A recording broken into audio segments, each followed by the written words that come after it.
Hello friend, आप देख रहे हो हमारा चैनल ग्रो बुक्स। तो आज हम फिर से आपके लिए नई बुक लाए हैं, जिस बुक का नाम है ए रिटर्न टू लव।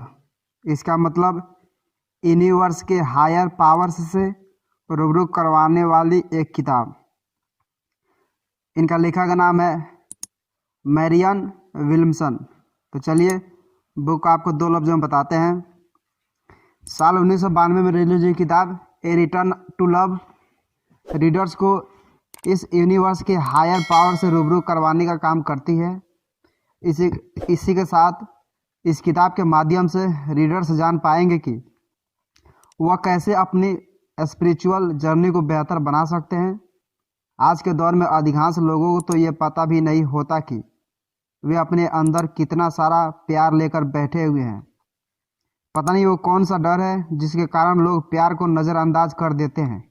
इस किताब के जरिए राइटर ने पूरी कोशिश की है कि वो आपके अंदर से उस डर को दूर कर सके। यह बुक किसके लिए है? ऐसे लोग जिन्हें धार्मिक ज्ञान की ज़रूरत है, धर्म के ज्ञान के लिए, ऐसे लोग जिन्हें सुकून और प्यार को समझना हो। अध्याय नंबर 1। अगर आप खुश नहीं हैं तो आपके अंदर डर है।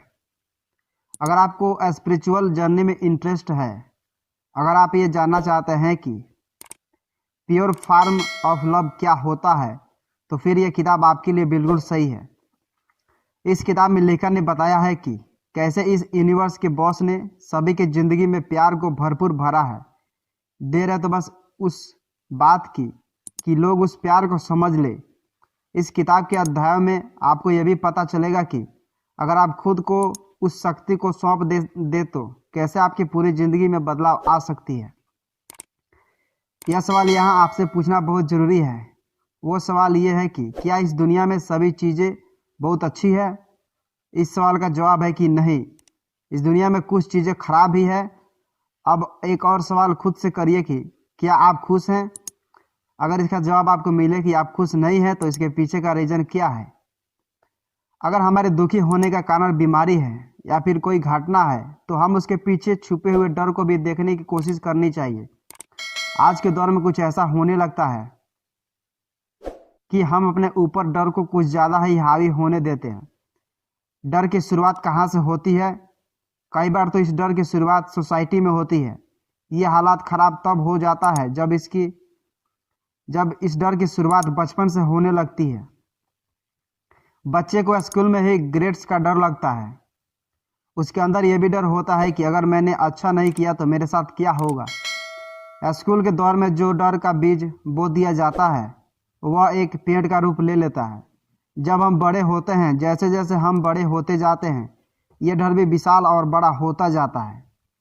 जवानी में जॉब का डर, फिर घर बसाने का डर, आजकल तो एक नए तरीका का डर भी देखा जाता है। ये डर है जवानी में ब्रेकअप का डर, महबूब या फिर महबूबा के भाग जाने का डर, बुढ़ापे में बच्चों का डर। याद रखिए, हर पीढ़ी में इस डर का नींव को बचपन में ही डाला जाता है। ज़्यादातर लोगों की ज़िंदगी में डर ने एक गहरा घर बना लिया है।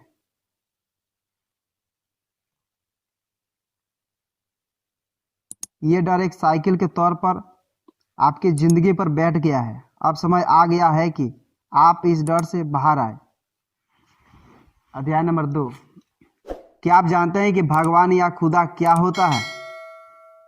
भले ही आज का दौर खुद को कितना भी मॉडर्न क्यों ना मानता हो, लेकिन एक सच्चाई को कोई नकार नहीं सकता कि हम सभी एक दूसरे से इंटरकनेक्टेड हैं। एक प्यार भरे रिश्ते, और उस रिश्ते की डोर ईश्वर के हाथों में है। इन्हीं को हर मजहब में अलग अलग नामों से जाना जाता है। दिक्कत यह है कि हमने अपनी ज़िंदगी को डर से इतना जोड़ लिया है कि हमने इस और ध्यान ही देना बंद कर दिया है। इस दुनिया में एक प्यार फैला हुआ है जिसका आकार समुद्र से भी बड़ा है। इसी प्यार को लोग अलग अलग नामों से पुकारते हैं। साइकोलॉजिस्ट कार्ल जंग मानते हैं कि इस दुनिया में सभी लोग एक तरह के दिमाग से कनेक्टेड है। कार्ल जंग ये कहते हैं कि यह हम सब लोगों की गलत फहमी है कि हम सब अलग अलग हैं। उनके हिसाब से इस दुनिया में कोई एक शक्ति ही निवास कर रही है, बस शरीर अलग है। आज के समय के लोग खुद को शरीर समझने लगते हैं, इसलिए वो डिप्रेशन में भी जाते हैं और दुखी भी रहते हैं। बल्कि हमें खुद को आत्मा से कनेक्ट करना चाहिए। हम शरीर बस नहीं है, शरीर तो एक बहुत छोटी चीज़ है जो कि आज तो हमारे पास है, लेकिन कल इसे ख़त्म हो जाना है। इसलिए अब समय आ गया है कि जब आप ईश्वर की शक्ति को पहचानिए, अपने आप को जब आप ईश्वर को सौंप देंगे, तब आप असल जीवन के दर्शन करने लायक भी बन जाएंगे। इसी के साथ इस किताब में लेखिका यह भी बताती है कि आज के समय में लोग शब्द को बड़ा नेगेटिव लेते हैं। कई लोग तो इस शब्द को अलग अलग जाति और धर्म से जोड़कर देखने लगते हैं। लेकिन अगर आप भगवान को मानते हैं तो इसका मतलब ये बिल्कुल भी नहीं है कि आप किसी भी धर्म को मानते हो। लेखिका कहती है कि अगर आप इस दुनिया में प्यार को मानते हैं तो आप भगवान या फिर गॉड या फिर ईश्वर को मानते हैं। प्यार की परिभाषा भी लोग जिस्म से लगाने लगते हैं, लेकिन ऐसा बिल्कुल भी नहीं है। प्यार तो आत्मा का खेल है। अगर आप इसे जिस्म में तलाश करने की कोशिश करेंगे तो निराशा ही आपके हाथ में लगेगी। अध्याय नंबर 3, खुद को ऊपर वाले के हाथों में सौंपना ही बेहतर है। कई लोगों को ऐसा लगता है कि गॉड के ऊपर खुद को सौंपने का मतलब है कि आप कमज़ोर हो गए हैं। लेकिन अगर आप प्यार पर भरोसा करते हैं तो फिर आप आज़ादी का अनुभव करेंगे। यह आज़ादी आपको तभी मिलेगी जब आपके अंदर डर मिटेगा। डर कैसे मिटेगा? डर खत्म करने का तरीका है कि ऊपर वाले की शक्ति को पहचानिए, उस शक्ति के प्रति खुद को न्यौछावर कर दीजिए। जब आप खुद की ज़िंदगी को उसके ऊपर छोड़ेंगे, तभी तो गॉड भी आपकी मदद करने के लिए आएंगे। अगर आपने कभी ऐसी कहानियाँ सुनी होगी या फिर देखी होगी, क्या आपने कभी किसी को नशा छोड़ते हुए देखा है? अगर देखा है तो आपने ये भी देखा होगा कि कैसे स्पिरिचुअल जर्नी से लोगों ने फर्श से अर्श तक के सफ़र को तय किया है। मतलब साफ है कि जब आप ऊपर वाले के ऊपर ध्यान लगाओगे तब आपको शांति और सुकून अपने आप मिल जाएगा। एक बात और कभी नहीं भूलनी चाहिए कि जब चीज़ें इंसान के हाथों से निकल जाती है तभी ईश्वर का करिश्मा शुरू होता है। जहाँ करिश्मा होता है वहीं तो ईश्वर का वास होता है। इसलिए अब समय आ गया है खुद को सरेंडर करने का। उस शक्ति के सामने खुद को सरेंडर कर दीजिए। उस शक्ति के सामने आपका बस ही नहीं चलता हो। जितने जल्दी आप इस बात को समझ जाएंगे, जिंदगी में खुशियों का रास्ता भी आपको उतना ही जल्दी मिल जाएगा। अगर अभी आपको ऐसा लगता है कि आपका समय अच्छा नहीं चल रहा है, तो फिर यह सही समय है कि आप ऊपर वाले को करने दीजिए जो उसे करना है। कर्म प्रधान इस दुनिया में करिश्मे होते हैं।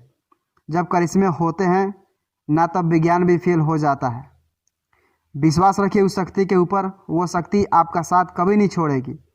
अब आपके सामने सवाल आ रहा है कि खुद को सरेंडर कैसे करें। सबसे पहले तो अपने दिमाग में भरे हुए कचरे को साफ करिए। जितने जल्दी आप इस धर्म के रंग में रंगे हुए कचरे को साफ कर देंगे, उतनी ही जल्दी आप गॉड से कनेक्ट हो सकेंगे। अपने दिमाग को हर विचार से ऊपर ले जाने की कोशिश करिए। उसके बाद बस प्रार्थना करिए कि ऊपर वाला आपको सही रास्ते पर चलने की शक्ति दे। अपने प्रार्थना में ये दुआ करिए कि आपको गाइड करे। इतना समझ लीजिए कि भले ही आप अपने अच्छे समय में उसे भूल जाए, लेकिन वो आपको आपके बुरे समय में ज़रूर बाहर निकालने के लिए आएगा। विश्वास में ही आपकी जीत है। जीत के साथ ही खुशी भी आपकी उसी मार्ग में मिलेगी। अध्याय नंबर 4, गॉड टू सी ग्रेट हो। आज के दौर के युवाओं एक कॉमन दिक्कत है। उस दिक्कत का नाम है कन्फ्यूजन। आज के समय का युवा कन्फ्यूज है कि उसे आखिर करना क्या है। अपने करियर को लेकर भी और अपनी ज़िंदगी को लेकर भी इस सवाल का जवाब सभी ढूंढ रहे हैं। इसी के साथ ईगो का खेल भी शुरू होता है। हम सब के अंदर पता नहीं किस चीज़ का ईगो है, लेकिन ज़रूर इसी कारण कई बार ये देखने को मिलता है कि हम अपनी ज़िंदगी में काफ़ी गलत फैसले करते हैं। कई फैसले तो इतने गलत होते हैं कि उसका खामियाजा बहुत बुरा होता है। इसी के साथ इसी ईगो की वजह से आज के समय में लोग एक दूसरे से दूर होते जा रहे हैं। एक बात ध्यान रखिएगा कि ईगो की वजह से आपकी जॉब में प्रमोशन तो मिल सकता है, लेकिन ज़िंदगी में खुशी नहीं मिलेगा। अब फैसला आपको करना है कि खुशी चाहिए या फिर ईगो चाहिए। समाज का एक सर्कल है जिसे बुद्धिमान लोग चलाते हैं। इसी सर्कल के कारण लोगों के अंदर ईगो का जन्म होता है। अगर आपने एक बार इस सर्कल के झूठी मान्यताओं को तोड़ दिया ना, तो फिर जिंदगी के राजा आप ही हैं। इस मान्यताओं के उस पार जिंदगी है, इस पार तो बस ईगो। कृपा करिए और गॉड की तरफ चलिए, यानी जिंदगी आपका इंतजार कर रही है। याद रखिए, खुशियाँ ज़्यादा समय तक किसी का इंतजार नहीं करती।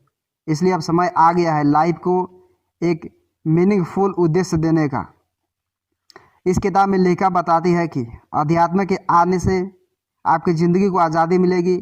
लाइफ को इतना आज़ाद बना दीजिए कि छोटी मोटी दिक्कतों की तरफ तो आपका ध्यान ही नहीं जाना चाहिए।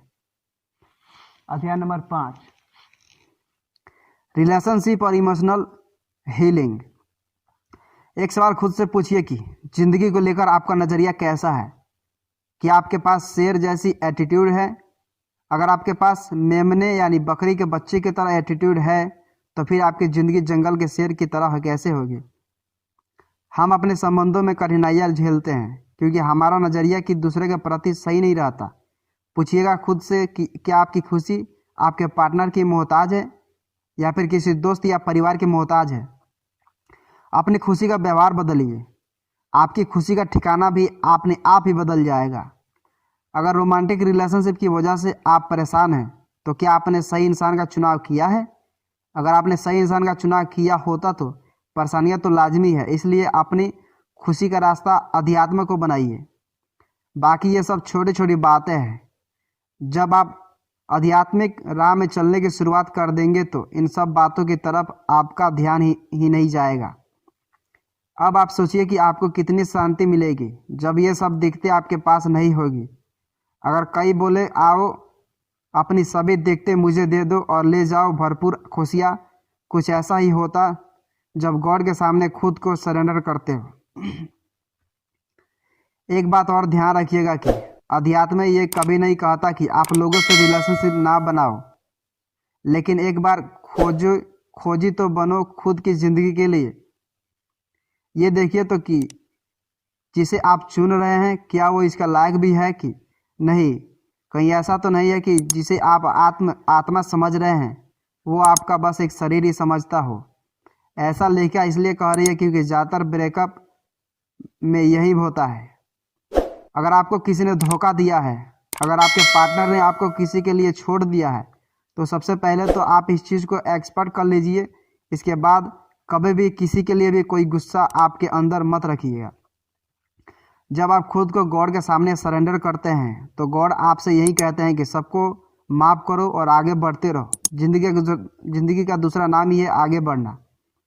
अपनी ज़िंदगी को आप नई ऊंचाइयों से भरिए। पीछे जो कूड़ा छूट गया है उसे जल्द से जल्द अपने दिमाग से बाहर का रास्ता दिखा दीजिए। जब आपको गॉड से प्यार हो जाएगा ना, तब आपकी ज़िंदगी में इन सब बातों के लिए समय ही नहीं बचेगा। आपकी ज़िंदगी में कई ऐसे मोड़ आएंगे जब सिचुएशन आपके विरोध में खड़ी होगी। कई ऐसे लोग आपको मिलेंगे जो सिर्फ और सिर्फ दुख ही देकर जाएंगे। अगर आप अपने आप को आध्यात्मिक कहते हैं तो सबसे पहले तो माफ़ करना सीखिए। जब आप लोगों को माफ़ करने लगेंगे तो आपका दिमाग भी हल्का होने लगेगा। इसके लिए सबसे पहला कदम तो आप ये उठाइए कि जिन लोगों ने आपको हर्ट किया है उनसे आप आज भी मिलिएगा तो बड़े प्रेम से मिलिएगा। ऐसा मिलिएगा कि जैसे आप उनसे बहुत प्रेम करते हो। दूसरा तरीका यह है कि हमेशा याद रखिए कि आपके पास जो भी समय है वो अभी का है। पास्ट और फ्यूचर बस कल्पनाओं तक ही रह सकते हैं। खुद को एक बड़े लक्ष्य की तरफ केंद्रित कर दीजिए। जितना बड़ा लक्ष्य होगा उतना ही कम समय आपके पास होगा। जब आपके पास समय ही नहीं होगा तो फिर आपको पुरानी यादों से ही रूबरू नहीं होना पड़ेगा। खुद को तैयार करिए। इसलिए कहा गया है कि खुद के शरीर को मजबूत बनाने के पहले खुद के मन को मजबूत बनाइए। जब आपका मन मजबूत हो जाएगा तो आपके लिए ये सब बातें एक मजाक के तौर पर ही रह जाएगी। अब एक सवाल आपके मन में आ सकता है कि अभी के समय में कैसे रहें, क्या उसका भी कोई तरीका है?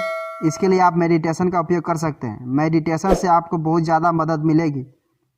उस मेडिटेशन में आप गॉड से कहिएगा कि वो आपको लाइफ में आगे के लिए रास्ता दिखाए। आपकी प्रेयर में जितना शिद्दत होगी भगवान आपकी बात उतना ही जल्दी सुनेंगे। ईश्वर से कहिएगा कि अब ये ज़िंदगी आपकी है, जैसा आप चाहोगे वैसे ही राह में हम चलेंगे। अध्याय नंबर 6, अपनी समझ से दुख की साइकिल को तोड़ दीजिए। जिन लोगों का बचपन ही दुख से भरा हुआ होता है उन लोगों के लिए हमेशा खुशी से जी पाना मुश्किल होता है, काफ़ी कठिन डगर होती है। ये भी देखा गया है कि जिनका बचपन दुख से भरा होता है उन्हें उम्र भर उस दुखी की पीड़ा होती रहती है। उन्हें इस बात का डर भी बना रहता है कहीं वो गम फिर से उनकी ज़िंदगी में ना आ जाए। एक बात याद रखिए कि इस ज़िंदगी में समय आपके पास ज़्यादा नहीं है। अधिकतर समय इंसान सोते हुए निकाल देता है। फिर अगर आप इतने बड़े बोझ के साथ ज़िंदगी को आगे ले जाने की कोशिश करेंगे तो कभी आप ज़िंदगी के असली रंग को देख ही नहीं पाएंगे।